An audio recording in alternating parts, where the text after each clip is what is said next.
नहीं, उम्मीद तो बहुत ही अच्छा ही है, very good, it will happen. लेकिन जब गिनती सब शुरू हो गई तो थोड़ा सा टेंशन रहता है कि पता नहीं कौन आगे पीछे सब। इट्स वेरी एक्साइटिंग मोमेंट है अभी इस वक्त। एंड मुझे पूरा यकीन है कि हमारी पार्टी आएगी और हम लोग जरूर सरकार हम बनाएंगे। और मेरा भी मथुरा से बहुत अच्छा लीड हो रहा है अभी इस वक्त, तो काफी अच्छा चल रहा है। एंड अभी आगे देखेंगे, 1 बजे तक बहुत सब कुछ सब क्लियर हो जाएगा।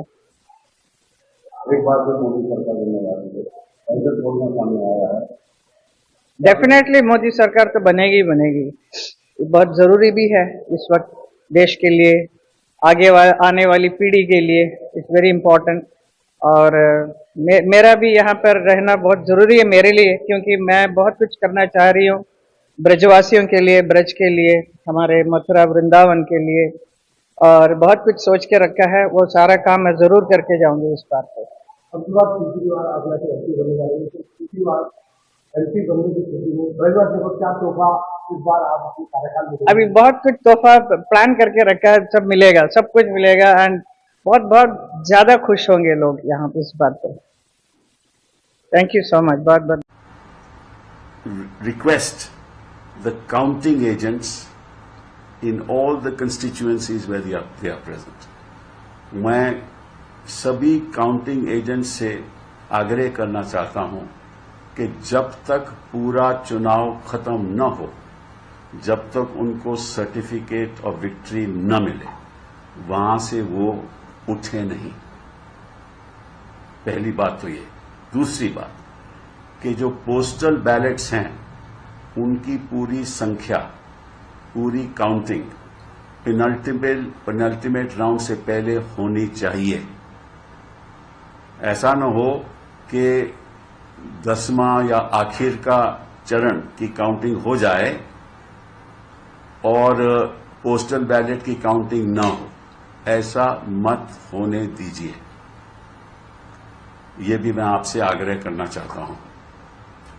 आप सब चौकन्ने रहिए, क्योंकि जो गोदी मीडिया के द्वारा झूठ और फेरेब फैला सकता है वो कुछ भी कर सकता है।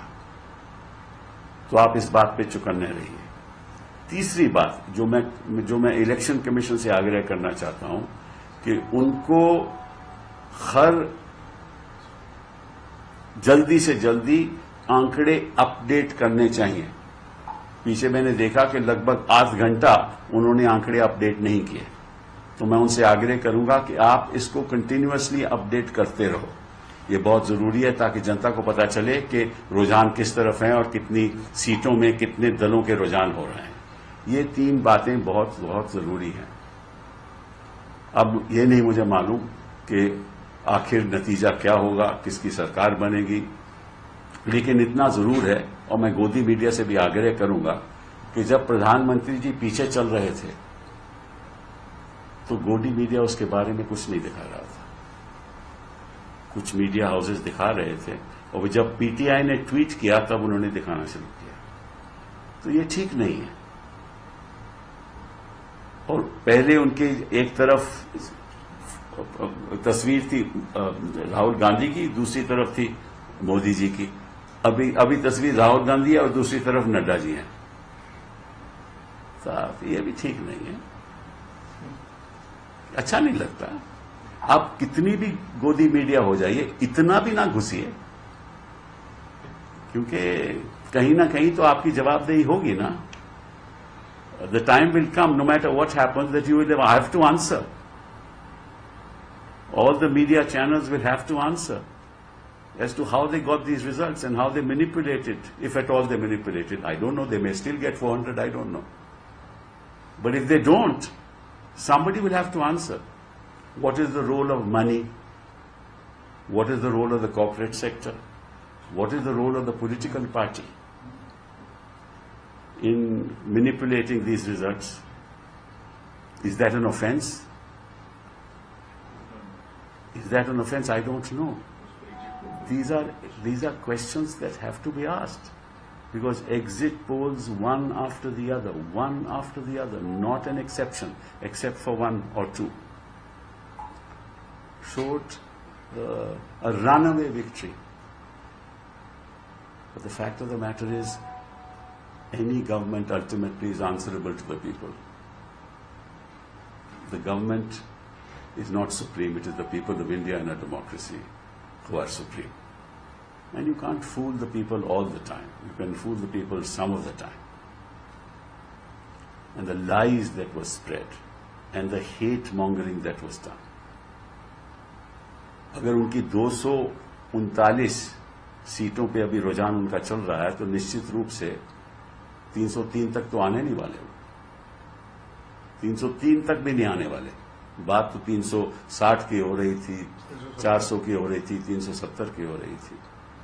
और ऐसे ऐसे दिग्गज लोग जो मीडिया के माहिर हैं, जो सेफोलॉजिस्ट हैं, उनका क्या साइंटिफिक रिसर्च रहा होगा, ये तो मैं मतलब के हैरान हूं। वो शायद सभी को तो गलती नहीं लग सकती, कोई ना कोई तो उनमें से ठीक होगा। अगर सभी को ही ऐसी गलती लग रही है, ऐसा एग्जिट पोल सभी दे रहे हैं, तो फिर तो दाल में कुछ ना कुछ काला है ना, कि सभी की इस बात में रजामंदी कैसे हो गई। वो तो अलग अलग अपने करते हैं, एग्जिट पोल अलग अलग करते होंगे, लेकिन एक यूनिफॉर्म एग्जिट पोल लग रहा था। हाँ? और मतलब ये गुजरात में आपको मालूम है कितने लोगों को धंधों में फायदा हुआ होगा, सेंसेक्स बड़ी फायदा हुआ, तो मतलब कि ये लोग हारते हारते भी फायदा करा। मुझे इस बात का संतोष है और आनंद है कि पूर्ण बहुमत के साथ फिर सरकार माननीय मोदी जी की बन रही है और देश भर के जो रुझान आ रहे हैं, और खास करके हम सब समझ सकते हैं कि जब तीसरी बार अर्थात 15वें साल में प्रवेश कर रहे हैं, 10 साल के कोई सरकार चले उसके बाद भी जनता उस पर विश्वास रखे, और वह भी इतना बड़ा देश, इतनी विविधता वाला देश, इतनी विभिन्न प्रकार की आबादी, विभिन्न प्रकार की समस्याएं, विभिन्न प्रकार के माहौल और विभिन्न प्रकार की चुनौतियां। लेकिन मुझे इस बात का संतोष है, यशस्वी प्रधानमंत्री श्रीमान नरेंद्र मोदी के नेतृत्व में भारतीय जनता पार्टी पूर्ण बहुमत की सरकार भी बना रही है। साथ ही साथ और संतोष की बात है, 29 की 29 मेरे पास अभी जो रुझान आए हैं, 29 ही लोकसभा में मध्य प्रदेश में 29 की 29 सीट भारतीय जनता पार्टी आगे चल रही है। मेरी अपनी ओर से प्रदेश की जनता को बधाई, माननीय मोदी जी, माननीय नड्डा जी, माननीय अमित जी, सभी को बधाई। छिंदवाड़ा में नकुल नाथ भी 10,000 वोटों से। हाँ, हमने तो पहले ही कहा था कि छिंदवाड़ा में हमको कोई दुनिया की ताकत रोक नहीं सकती है। छिंदवाड़ा अब हमारे लिए, खास करके कमलनाथ कहते थे कांग्रेस का गढ़ है, हमने कहा गढ़ नहीं गड़बड़ी है, और वो गड़बड़ी सबके सामने आई है। जनता का प्यार भाजपा के प्रति है और छिंदवाड़ा पूर्ण बहुमत से जीत रहा है। वोटिंग की गिनती है, किस तरीके से जिला प्रशासन ने पूरी तैयारी कर ली है? कल गौतम बुद्ध नगर लोकसभा क्षेत्र में 5 विधानसभाएं हैं, उनमें 3 हमारी नोएडा, दादरी और जेवर इस जनपद में है, और 2 खुलजा और सिकंदराबाद बुलंदशहर में है। 3 विधानसभाओं की काउंटिंग फूल मंडी नोएडा में होगी और 2 की काउंटिंग बुलंदशहर में होगी। 5 विधानसभा में पूरी तैयारी हो गई है, और जो कैंडिडेट्स हैं और जो हमारे पोलिंग पर्सनल हैं, उन सबकी ब्रीफिंग, उनकी मीटिंग वगैरह कर ली गई है। पर्याप्त मात्रा में पासेस वगैरह भी जारी कर दिए गए हैं। सिक्योरिटी के पुख्ता इंतजाम किए गए हैं। 3 टायर सिक्योरिटी सिस्टम बनाया गया है, जिसमें सबसे बाहरी छोर पे, आउटर कॉर्डन पे जो हमारा सिक्योरिटी का सिस्टम रहेगा वो 100 मीटर्स का पेडेस्ट्रियल जोन रहेगा, नो व्हीकल जोन रहेगा, वहाँ से कोई गाड़ी अनुमन्य नहीं होगी। सेकेंड टायर से फिर हम लोग फ्रिस्किंग करके और कैंडिडेट्स के जो एजेंट्स होंगे या कैंडिडेट्स को अंदर लेंगे, और इनर कॉर्डन होगा जहाँ पे कि हमारी काउंटिंग वगैरह होगी। पैरामिलिट्री फोर्सेस भी हमारे पास पर्याप्त मात्रा में है, इनर कॉर्डन में वो रहेंगी, और बाकी डिस्ट्रिक्ट पुलिस और स्टेट पुलिस गार्ड करेंगी। मजिस्ट्रेट्स वगैरह की भी तैनाती कर दी गई है। हीट वेव और लू की काफ़ी इस समय वो समस्या आ रही है, इसको दृष्टिगत रखते हुए एक एडवाइजरी भी जारी की गई है कि लू से बचने के लिए क्या करें क्या ना करें। हम लोगों ने मतगणना स्थल पर भी पर्याप्त पीने के पानी की, ORS की, मेडिसिन की, अन्य चीज़ों की भी, डॉक्टर्स की भी व्यवस्था करी है। कूलर और फैन, पंखे जहाँ उचित लगा वहाँ पे AC की भी व्यवस्था कराई गई, जिससे कि अंदर का तापमान भी बहुत गर्म ना हो और अच्छे माहौल में हमारी काउंटिंग हो सके। क्या क्या प्रतिबंधित किया गया है? देखिए, मोबाइल और किसी भी तरह का इलेक्ट्रॉनिक गैजेट्स अंदर ले जाना अनुमन्य नहीं है, और केवल ऑब्जर्वर महोदय को और जो अप्रूव्ड लोग हैं जिनके मोबाइल पे OTP वगैरह जाता है फीडिंग वगैरह के लिए, उनके अलावा और किसी का भी मोबाइल अनुमन्य नहीं है। किसी भी तरह का इलेक्ट्रॉनिक गैजेट अलाउ नहीं किया गया है। सिंपल सा जो पेन और ये सब चीज़ें लेके आपको कैलकुलेशन करने के लिए जाना है वो आप लेके जा सकते हैं। कोई भी खाने पीने का भी सामान वहाँ पे उपस्थित रहेगा। हालांकि कुछ कैंडिडेट्स के द्वारा ये व्यक्त किया गया था कि उनके लोगों के लिए खान पान की तो उसकी भी व्यवस्था करा दी गई है। उन लोगों को पर्याप्त मात्रा में मैंने कहा ना 30+, हम 30 से भी ज्यादा सीटें जीत सकते हैं। अभी भी आगे पीछे चल रहा है। 20-20 लाख वोट की गिनती होती है, 20-20 लाख वोटों की, तो अभी बताना मुश्किल है। सुप्रिया सुले के बारे में क्या कि सुप्रिया सुले जी 1.5 लाख वोटों से जीत रही है।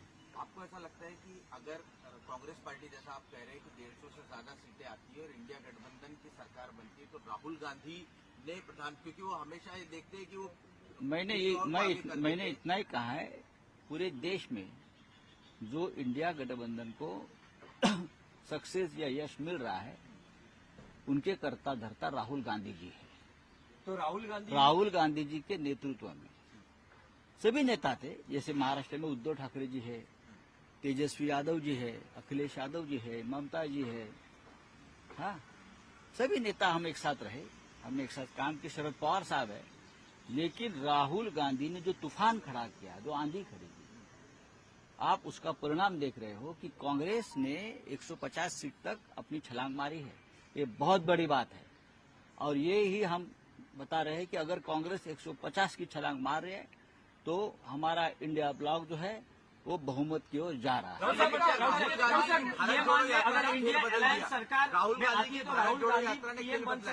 राहुल गांधी देश के नेता है और राहुल गांधी मोदी जी से भी लोकप्रिय है, इतना मैं कहूंगा। Thank you. सरकार जो है मोदी जी आगे चल रहे हैं, उनकी सरकार पर भारतीय जनता पार्टी के पक्ष में दिख रहे हैं, अधिकांश सीटों पर बीजेपी आगे चल रही है, क्या कहेंगे?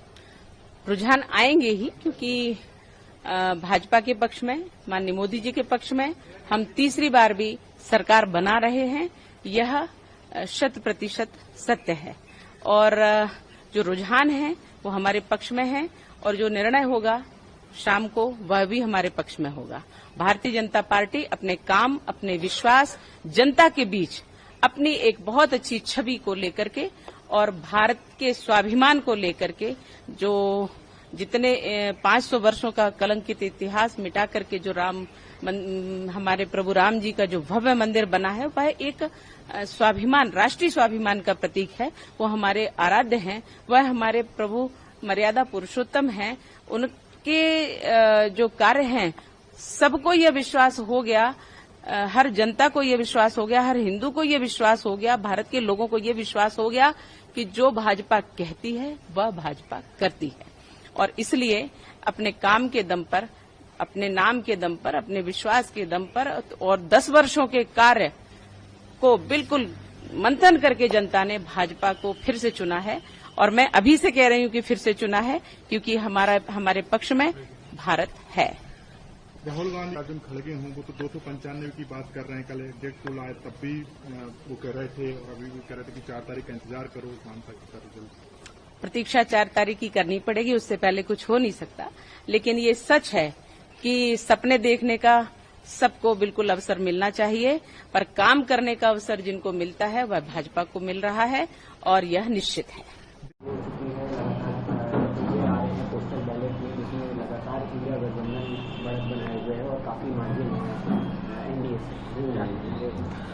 देखिए, मैंने कल भी बताया था कि ये जो एग्जिट पोल इन्होंने दिखाया था, ये अपनी तरीके से मनगढ़ंत इसकी तैयारी कराकर जनता को भ्रमित करने के लिए और मानसिक दबाव बनाने के लिए दिखाया गया था। निश्चित तौर से जो जमीन पर ग्राउंड रियलिटी है उससे हम लोग जुड़े हैं और उसकी जानकारी में इंडिया गठबंधन निश्चित तौर से मजबूती के साथ प्रदेश के अंदर, मैंने कहा, प्रत्याशित परिणाम देगा। वो देखिए सामने आ रहा है, देश के अंदर इंडिया गठबंधन की सरकार बनने जा रही है। निश्चित तौर से हमारी सरकार बन रही है और इंडिया गठबंधन भारी बहुमत से जीत रहा है और काशी भी हम लोग जीतेंगे, बनारस भी हम लोग जीतेंगे। देखा जा रहा है, चाहे कांग्रेस मुख्यालय हो दिल्ली का, राहुल जी को भी काफ़ी लोगों ने बधाई दी, फूलों से स्वागत किया और वहाँ पे भी मिठाइयाँ बन रही हैं, तमाम इंतजाम। देखिए, निश्चित तौर से हम सब लोग यहाँ तो पहले ही मिठाई बना रहे हैं। आप देखे होंगे समाचार पत्रों में कि भाजपा के लोग पहले ही मिठाई बना लिए, पटाखे वटाखे के साथ मंगा लिए हैं। अब देखिएगा सारी मिठाई और सारे पटाखे धरे रह जाएंगे, क्योंकि जनता, इसका मतलब कि जनता से आप ऊपर अपने आप को समझते हो। जो जनता ने अपना मत दिया है, अपनी ताकत दिखाई है, उससे ऊपर आप समझते हो या जानते हो कि नहीं हम जीत रहे हैं, इतना ओवर कॉन्फिडेंस है। निश्चित तौर से कांग्रेस और जो हमारा इंडिया गठबंधन है वो सरकार बनाने जा रहा है और हम जीतेंगे और हम निश्चित तौर से अच्छी सरकार देंगे। अभी देखिए सरकार बनी नहीं भाजपा की, उसके पहले ही गुजरात के इनके व्यापारियों ने दाम बढ़ाना शुरू कर दिया। अमूल का दाम 2 रुपया बढ़ा दिया, तमाम टोल टैक्स बढ़ा दिए, जितने भी टोल टैक्स के भी जितने भी बड़े बड़े ठेकेदार हैं, कंपनीज हैं, सब ज़्यादातर गुजरात की हैं। पहले ये सारी चीज़ों की समीक्षा करके आम आदमी जो बच्चों के लिए दूध पिलाया जाता है, ये सारी चीज़ों की समीक्षा करके हम इसको निश्चित तौर से कंट्रोल करेंगे। देखिए, लोकतंत्र के इस महापर्व की आज पूर्णाहुति है और जैसा कि देश की जनता ने भी विश्वास जताया है हमारे यशस्वी प्रधानमंत्री नरेंद्र मोदी जी के प्रति, भारतीय जनता पार्टी के प्रति, हमारे नेताओं के प्रति, अमित शाह जी के प्रति, और मैं समझता हूं आज वही इतिहास लिखा जा रहा है। लगभग जो हम मान के चल रहे थे 350 के आसपास रहेगा एनडीए का ग्राफ, 340 से लेकर 350-60 के आसपास हम उसी तरफ बढ़ रहे हैं। अभी चौथा राउंड ही पूरा हुआ है, आगे के राउंडों में ये स्थिति में और बदलाव आएगा। हम इंतजार करेंगे शाम तक और मैं धन्यवाद देता हूं अपने क्षेत्र की जनता का। इन 4 राउंडों में मुझे भी उन्होंने 1 लाख से अधिक मतों से बहुमत दिया है। मैं कृतज्ञ हूं अपने क्षेत्र की जनता का, अपने प्रधानमंत्री जी का, अपने गृह मंत्री जी का, अपने मुख्यमंत्री जी का, जिन्होंने मुझे ये जिम्मेदारी दी और ये मौका दिया कि मैं अपने क्षेत्र का प्रतिनिधित्व कर सकूं। पिछली बार 3.5 लाख के अराउंड में जो आप हम उससे ज्यादा होंगे। पिछले बार 3,35,000 वोट से हम जीते थे, इस बार उम्मीद है कि 4 लाख से ऊपर वोटों से हम लोग जीते।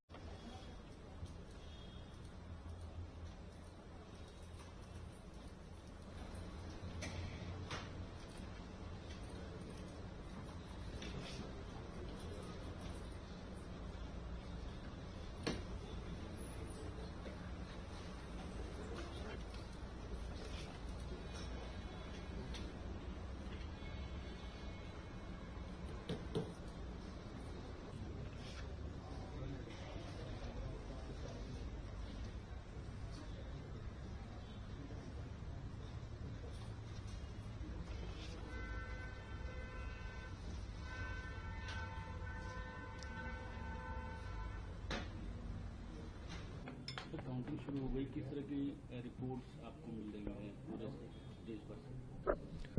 देखिए, पूरे देश में 542 जगह कॉन्स्टिट्यूएंसीज हैं जो काउंटिंग सब जगह में शुरू हो चुकी है।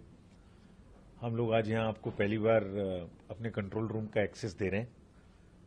हमारी सारी टीम्स यहाँ बैठी हुई हैं जो पूरा आईटी बैकग्राउंड से कितना बड़ा काम हो रहा है उसको देख रही हैं। यहाँ पर बहुत सारी टीम्स हमारी पुणे से,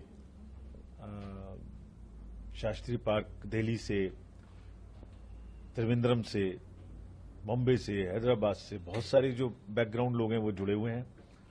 और इस समय हमारी जो रिजल्ट्स की जो वेबसाइट है उस पर करीब करीब 2 लाख हिट्स पर सेकंड है। 1 सेकंड में 2 लाख लोग हमारे साथ उस पर हिट कर रहे हैं। So all of that we are managing and seeing from here, तो दैट जितने भी लोग जानना चाहते हैं, देखना चाहते हैं, उन्हें कोई परेशानी ना हो। और सभी आरओस को जो 542 कॉन्स्टिट्यूएंसीज में इस समय काउंटिंग करा रहे हैं, जहां करीब करीब 65,000 से ऊपर की टेबल्स लगी हुई हैं, हर जगह में उनको कहा गया है कि पोलिंग एजेंट्स को और कैंडिडेट्स को निश्चित रूप से बैठने दें, पूरी पारदर्शिता के साथ काउंटिंग करें, जो रूल बुक है उसका पालन अक्षरशः करें, मतलब एक भी वायलेशन नहीं होनी चाहिए, अदरवाइज खैर नहीं है। यानी जो रूल बुक है उसका पालन करें, पारदर्शिता से पालन करें, कैंडिडेट्स को और उनके एजेंट्स को हर जगह में शामिल रखें, सीसीटीवी फुटेज 24/7 लेते रहें हर प्रक्रिया का, ताकि पूरी पारदर्शिता बनी रहे। तो जैसे वोट डालने में मेहनत की, उसी तरीके से आज यहां भी पूरी पारदर्शिता के साथ वो सब लोग काम कर रहे हैं। सर, अगर किसी तरह की गड़बड़ी की रिपोर्ट मिलती है तो किस तरह का एक्शन आप लेते हैं? हम लोग खुद यहाँ बैठे हुए हैं, हमारे सारे सेंट्रल ऑब्जर्वर्स बैठे हुए हैं। हर काउंटिंग सेंटर में एक सेंट्रल ऑब्जर्वर है जो वहां बैठा हुआ है, वो सर्टिफाई करेगा रिजल्ट को हर राउंड के, उसी के बाद डिक्लेयर होगा। हमारा एजेंट है वो, हमारे मतलब आईज एंड ईयर्स वहां बैठे हुए हैं, हम उनके सबके कॉन्टेक्ट में हैं और कहीं से भी कोई प्रॉब्लम आएगी हमारे सेंट्रल ऑब्जर्वर्स को बताएंगे, कैंडिडेट्स वहां मौजूद हैं वो लोग, और हमारे पास आएगी बात तो उसको इमीडिएट ठीक करेंगे। कोई गलती करने की संभावना नहीं है, सबको सख्त हिदायतें दी गई हैं, लेकिन अगर कोई कहीं से किसी को शक है, कोई शिकायत आती है तो बताएं हमें, एविडेंस के साथ हम लोग इमीडिएट कार्रवाई करें। अपडेट कैसे कर रहे हैं वेबसाइट वगैरह पे जो लोग देख रहे हैं, आप बता रहे हैं? वो कंटिन्यूअस अपडेट हो रहा है, वो डायरेक्ट डाटा फीड करते हैं सेंटर से, हर टेबल से, और हर राउंड के बाद वो कंटिन्यूअस फीड हो रहा है। और कब तक सब तस्वीर साफ हो जाने की? अब ये तो शुरू हो गया है, फर्स्ट राउंड के रिजल्ट आने शुरू हो गए हैं, 9 बज चुके हैं। सारी टीम हमारी रात भर 2-3 दिन से यहीं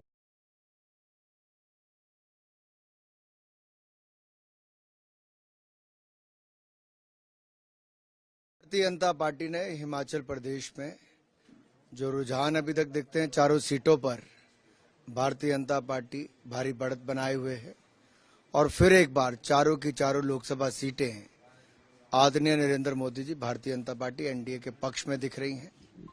हर बार हिमाचल ने 100% रिजल्ट दिया है, इस बार भी हिमाचल ने 100% रिजल्ट दिया है। बाकी कैसे देखते हैं आप कि एक बार फिर से मोदी सरकार होने वाली है? निश्चित तौर पर देश भर में एनडीए लीड कर रहा है और मुझे पूर्ण विश्वास है कि जब शाम तक पूरे नतीजे आएंगे, स्थिति स्पष्ट होगी। भारतीय जनता पार्टी एनडीए फिर एक बार, तीसरी बार मोदी जी के नेतृत्व में सरकार बनाएगा, क्योंकि देश को स्थिर और निरंतर सरकार चाहिए, एक ईमानदार दमदार नेता चाहिए, और आज जो दुनिया की उम्मीदें भारत से हैं उन पे खरा उतरने के लिए ये निरंतरता और स्थिरता बहुत आवश्यक है।